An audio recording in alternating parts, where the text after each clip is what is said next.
Welcome to Pathways, where you are invited to join me for a visit with leaders in personal development and cultural evolution. This is your host, Paul O'Brien. Addiction is one of the most serious health issues facing society. Modern lifestyles encourage us to consume excessive amounts of caffeine and sugar and to unwind from our stressful lives with tobacco or alcohol. Left untreated, some addictions can cause metabolic damage, lead to heart disease, high blood pressure, and immune disorders, as well as causing nutritional deficiencies, fatigue, and depression. Today's author offers some herbal wisdom to help you walk the path of recovery. Our guest today is Brigitte Mars, author of the new book, Addiction Free Naturally. Free yourself from opioids, pharmaceuticals, alcohol, tobacco, caffeine, sugar, and more. Brigitte is an herbalist and nutritional consultant of natural health with almost 50 years experience. She teaches herbal medicine at Naropa University and School of Health Mastery in Iceland. She has taught at Omega Institute, Esalen, Kripalu, Sivananda Yoga Ashram, Envision, Arise Festivals, and even the Mayo Clinic.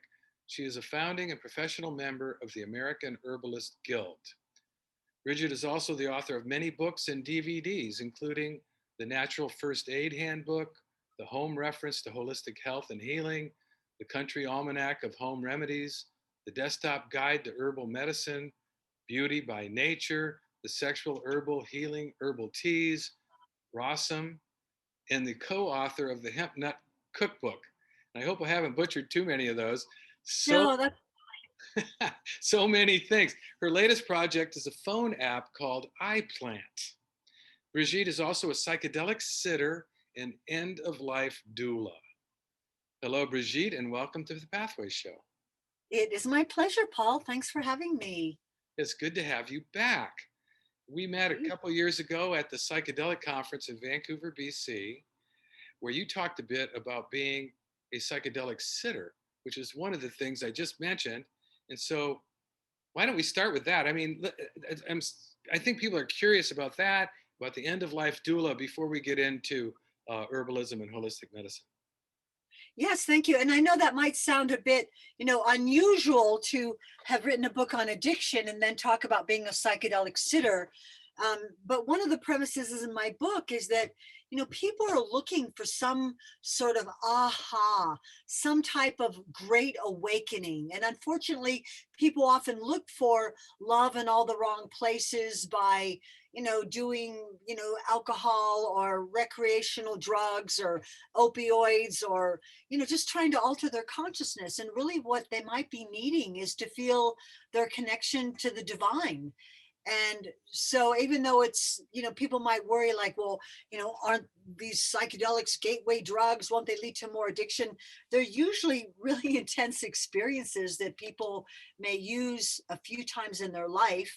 And that's not where I start when working with addiction. But over the years, I have found that sometimes people get that huge aha, like, oh, I am a divine part of the universe and I do have a purpose here on this earth, and they decide to let go of piddly things that are undermining their health and undermining their consciousness. So I mean it with all, respect, that these kind of substances can be used with intention in a safe set and setting, and they really might be what really helps to liberate people. So what I'm substances I'm talking about are things like ayahuasca or peyote or psilocybin or even MDMA. And again, these are things that people don't use on a regular basis. It may be that one or two sessions really helps to lift the, I want to say, the veils and open the doors of perception that might people get people to have that aha moment that they say, boy, I don't need to be damaging myself. What I've awakened. Yeah. I mean, I don't think anybody's made the case that psychedelic drugs are addictive. It's not, you certainly don't make that case in your book, Addiction Free Naturally. Um, so, what does a psychedelic sitter do? Well, a psychedelic sitter is someone who works to help with people having an intention, being in a safe place, I think that a lot of people decide that they're going to use these substances at a party or a concert, where very often there's a lot of unpredictable things that might happen, like, losing your friends or being around 10,000 people. So by creating a safe place for people to be, by playing music that is very relaxing and uplifting, excuse me, this is really an opportunity to get people to set an intention. And sometimes the intention is, I want to be more creative, or I want to let go of an addiction, or I want to let go of what keeps me from fully experiencing love, or I want to know what my place is in the universe or have some direction. So a sitter keeps the space safe. I'm not the person who procures the substances, which helps me to stay within legal aspect, but I'm there as a healer, a mother, a grandmother, a friend, someone who's there praying for you, keeping the music going, helping you walk to the bathroom if you need help, helping to give you tissues when the tears come, which is very common, helping you to go for a walk in the park and cross the street if that's what you feel like doing. Make sure you stay hydrated and have some maybe wonderful essential oils to smell, and then help to integrate the experience. So we don't just send you home with your mind still spinning. We send you home after you've gotten a chance to ground and talk about the experience so that it has a more lasting effect. Because when you put it either into words to another person, or you write about it or create art about it, it really helps to set the experience so you have more lasting benefits that can really last you for months, if not years, if not the rest of your life. And it's also possible that even after the experience, things may come up in your dreams or meditation that give you even more clues about what happened in that experience. That is fascinating. And I don't think you spend a lot of time in the book talking about how psychedelics can actually help cure addiction, but you did just mention that connection. Can you speak to that for a second? Surely. Well, I want to say that Addiction Free Naturally, my latest book here, is a reprint of a book that I did maybe 20 years ago. And when I wrote that book, things were very different. Cannabis was still illegal, but we've seen a lot of progress. Cannabis has become legalized in many states, either for medical and or recreational use. We've also seen some states are decriminalizing the use of entheogens, and I like to use the word entheogen, which means revealing the divine within. And so this time, the inner traditions gave me free range to, talk about those issues. And so very often when people give up an addiction, they're just like going to have to tough it up. And unfortunately, a lot of people go from one addiction to another. For example, you quit drinking, but now you're drinking coffee all day long, or you've taken up cigarette smoking, or you've developed a terrible sugar habit. And so the idea that one might use psychedelics in a safe set and setting with intention is really for you to get that experience where you maybe even come to terms with what were some of the things that got you to start abusing a substance in the first place. Sometimes even things that are traumatic that we've repressed may come to the surface. So this is really an opportunity to look at that and let it go, or forgive, or move on, and realize that just because things happened earlier in life, we can choose not to let it adversely affect the rest of our lives. So we can So reprogram our subconscious, if you will. absolutely. And if that is the intention, you can have really amazing things happen with that, because you may say, yeah, I realized that I was abusing myself with alcohol or prescription drugs or whatever it might be, drinking too much Coke or overeating. And not to mention that people can be addicted to things that are not ingested, like Facebook and TikTok and video games, for example. But to get that great aha about what is really important in this life. And, it's as an end of life doula, I feel that there's a lot of similarities working with people at the end of their life. having to face that great adventure of the great mystery that lies beyond. In a sense, the psychedelic experience can actually help people be prepared for that, entering the great mystery and what lies beyond. And Wow. if you feel safe and you're protected, you're not floundering in a sea of 10,000 people with loud music that might really be aggravating in a light show that's kind of overwhelming and threatening. You really can go very, very deep and find that deep healing can come and memories may resurface. And even though sometimes those memories might be difficult, you can have some tools and protection to just let go in a really deep and profound way. Okay, so before we get into talking about your most recent book, I'd like to ask about your history. How did you become interested in herbalism and holistic medicine? Well, it was actually my French Canadian grandmother who was really big on folk remedies. I would go visit her in the north of Quebec, and it was like going back 100 years. She still had a wood stove and a root cellar, and horse and buggy. Really, television had not come there. And I remember just being really fascinated with folk remedies. And I would go back and visit my parents after visiting my grand-mère, and they'd say, "Why do you listen to those old wives' tales?" And I said, "Well, they really work." I was very, very interested. It seemed like folk medicine was medicine for the people. It was affordable. It was using things that most people had in their homes, things like apple cider vinegar or garlic or ginger or lemon or honey, for example. And so by the time I was a teenager, going to an all girls school, I had sort of an alternative practice in my dorm room where my classmates would come to my room and I'd say, "Oh, you've got cramps or you've got a headache. Let's try some chamomile tea or peppermint tea." And even though I was just a kid, I felt strongly that these are medicines that have been used by millions of people for thousands of years. They're made by with the divine imprint of the creator. And hey, let's give this a try rather than the latest drug that might get recalled in a few months, as we're often seeing if you watch TV. Call 1-800 bad drugs. So we're usually not going to see that with an herb that's been used, as I repeat, by millions of people for thousands of years.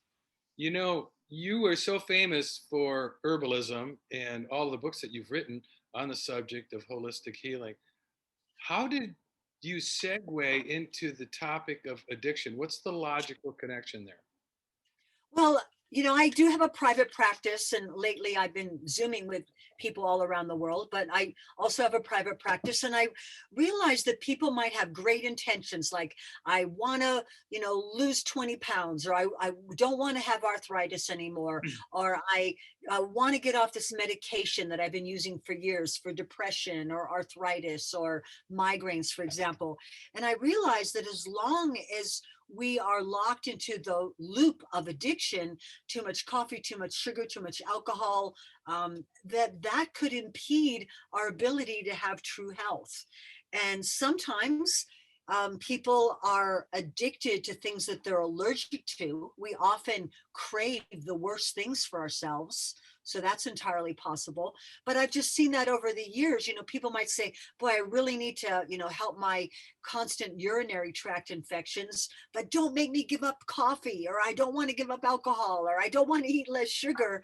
And so I'm really there as an advocate to give people ideas on how you can let go of these substances that might be undermining your health, and how we can do that with diet, with herbs, with essential oils, with lifestyle techniques, and really take part in our true healing. And that there's all kinds of things we can do rather than just toughen up and let go. We really can find some tricks like getting more alkaline, or eating certain foods, or smelling certain essential oils that satisfy different receptor sites to help us say, "I don't think I need that anymore."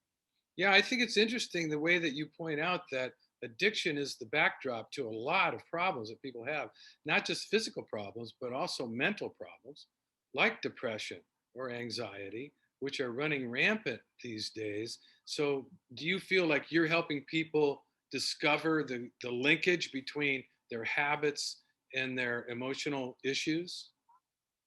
Absolutely, because I think we often just assume, well, it's normal, or who thinks that you're a junkie because you ate, half a pound of sugar a day. It actually, the latest statistic is that the average American eats about 152 pounds of sugar a year. Um, that's quite extreme. And it's just become so available. So no one really thinks, really, is that a problem? I didn't know that, because they sell it everywhere. And we also have to realize that sugar is dissolved in things, so we don't actually see the sugar. It just ends up being in the soda or the cake or the cookies or something like that. So I'm really doing my best to try to give people allies from the plant realm. So for different addictions, there might be other things you can use. So we know that opioid and opiate addiction is huge. A lot of people maybe started out on these drugs to help relieve pain.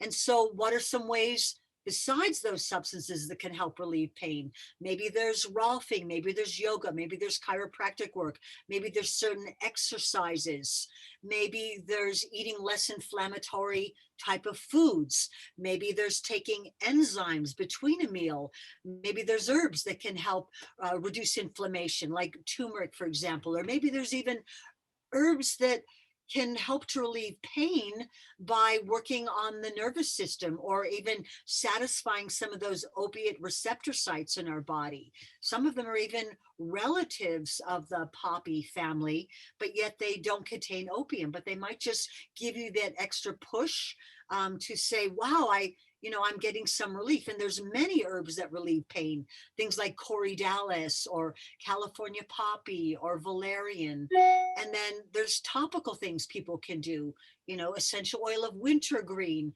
We can even talk about, CBD, now that cannabis is legal in many states, that CBD might be another alternative to taking a prescription drug. And so a lot of Addiction Free Naturally is about getting people to take charge and take control, rather than thinking that someone else is going to fix us. Right. And so when we embrace, like, I'm going to eat healthier, I'm going to eat more colorful, fresh fruits and vegetables. Maybe there's some supplements I can take, like calcium and magnesium might help with pain by relaxing our muscles. Maybe soaking in the bathtub with Epsom salts might be a great way to relieve pain, so we have a good night's sleep. And again, sleeping pill addiction is a huge thing. And if we only rely on sleeping pills, we may not really have dreams that can affect our quality of sleep. And yet, before we sign up for like the really strong drugs to help us sleep, it might be something simple like stop eating late at night, maybe making your room darker, or wearing, iPads. This is just my computer wrist thing, but you know what I mean? Like, to block out the darkness, and getting ready for the next day the night before. So I'm really big on like lifestyle things that are either free or relatively inexpensive that people can do. And of course, there's all kinds of herbs that can help sleep. We have gentle herbs like chamomile and lemon balm. We have stronger herbs like valerian and kava kava. We have vitamin supplements. Melatonin may not be my first choice, but because it's a hormone, but we have theanine, which is an alkaloid that's found in green tea. And we might even, so there's a lot of things we can do before we resort to taking pharmaceutical drugs. Right. And so that's really my protocol, is to do things that are non-invasive, not harmful, and nourishing to the body and supportive. Oh, well, your book, Addiction Free Naturally, is a compendium of so many things like that, different herbs for different things, maybe that are more relevant to certain addictive patterns or habits. It's really an incredible, I consider it an encyclopedia. I think it's a book that I'm going to be having around for a long time and referring to. And I like the way that you talk about addiction in general, from a philosophical point of view. The big question, why does addiction occur? And this is a quote from your book: not feeling adequately loved and not being able to express our true feelings, dreams, and fears can set us up for hard times and open the door to substance abuse. One fundamental factor in addiction is the inability to self-regulate, that is, to control impulses and manage emotions. So, and you point out in the book that therapy can be a good solution for a lot of people. In fact, probably for most people. And it's possible that, an addiction started as a way of medicating ourselves because of some painful traumatic event, and as we let go of the addiction, those emotional things that got repressed may come to the surface again. And so maybe you did therapy years ago, but as you're letting go of an addiction, maybe it's time to explore doing therapy, or it might be time to explore doing work with a therapist, or maybe that is a time when someone says, I think I'm ready to try one of those shamanic journeyings with, spirit plant medicine. But, one other simple thing I talk a lot about, Paul, in the book is the need for finding other ways to reward ourselves. We have all kinds of little memos and memes coming at us like, you deserve a break today, or I haven't got time for the pain. And so what are other ways we can reward ourselves? Because, life can be challenging. And at the end of the day, you might think, I was really good today. I deserve, an ice cream sundae, or I deserve, like to have a couple beers, or I deserve to have a, shot of heroin, or, a few snorts of Coke or something like that. So I encourage people to make a list of other ways to reward oneself. And I know for me, soaking in an aromatherapy bath is really a powerful thing. Reading a novel, reading a magazine, going for a walk outside, yoga, calling a friend on the phone, that old fashioned thing that people used to use to communicate. And I'm It seems to be coming back during the pandemic.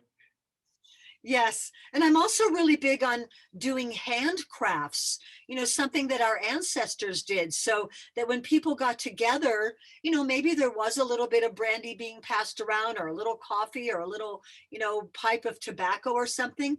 But I know that my grandmother and grandfather, they were always working with wood, or knitting, or making lace, or crocheting. And I would really like to just remind people that the art of doing handcrafts, it builds your self-esteem, and I know that, a lot of men say, well, I'm certainly not going to start crocheting or something, but the idea of sketching or playing an instrument, that could be a reward. It could be good for the connection between your hand and your brain. I think we would have a lot less dementia and mental decline as we got older if we would really stay active by using our fingers. It causes a sense of connection to the world, but it also is a place of focus. And rather than that nervous energy, like, oh, I always have to have a beer in my hand, or I need to be, rolling countless joints. And yes, I am a cannabis advocate, so I don't want to be hypocritical about that. Although I'm not abusive with anything. And I think that every substance could be used in a way with intention. And a lot of substances that people abuse started out being used in ceremony and celebration. But then, then people just got carried away and started using them all day, every day, all the time. And it really wasn't about a really special thing that had a healthy connection. So yeah, you have some recommendations about cannabis. How can cannabis be addicting?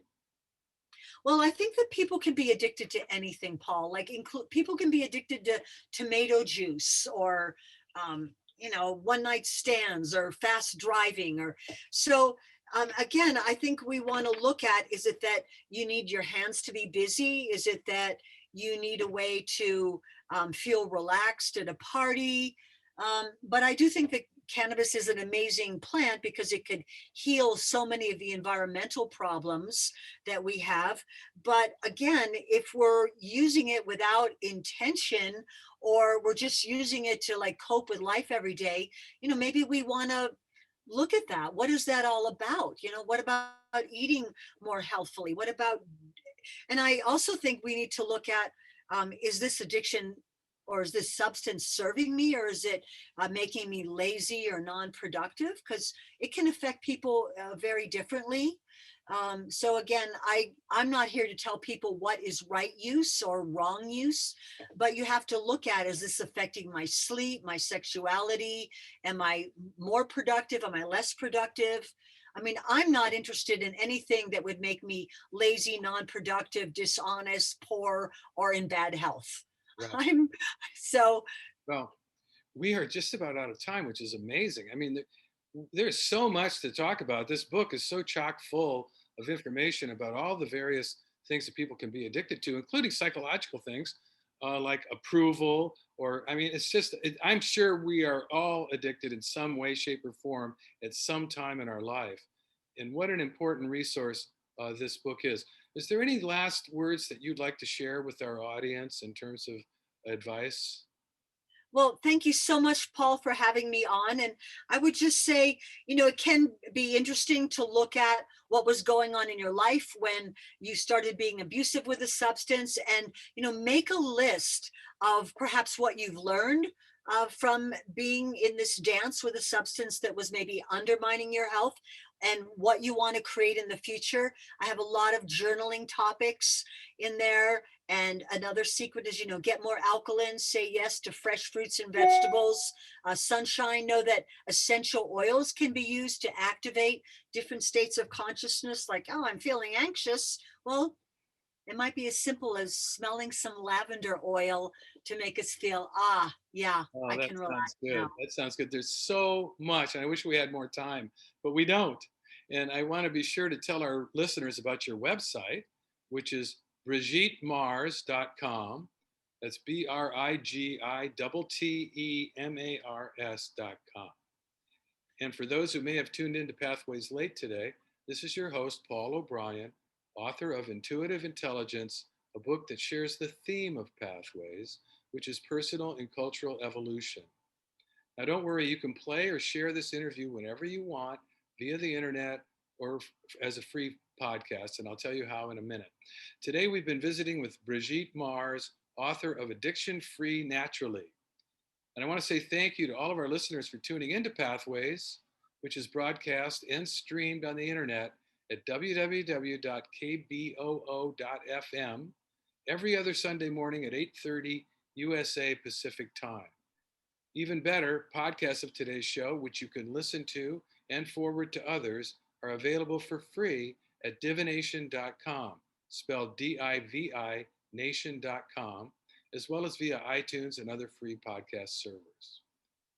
This is Paul O'Brien reminding you to tell your friends about Pathways Radio and podcasts. And thanks again to Brigitte Mars and to all of you listeners for tuning in and being a part of the Pathways conversation.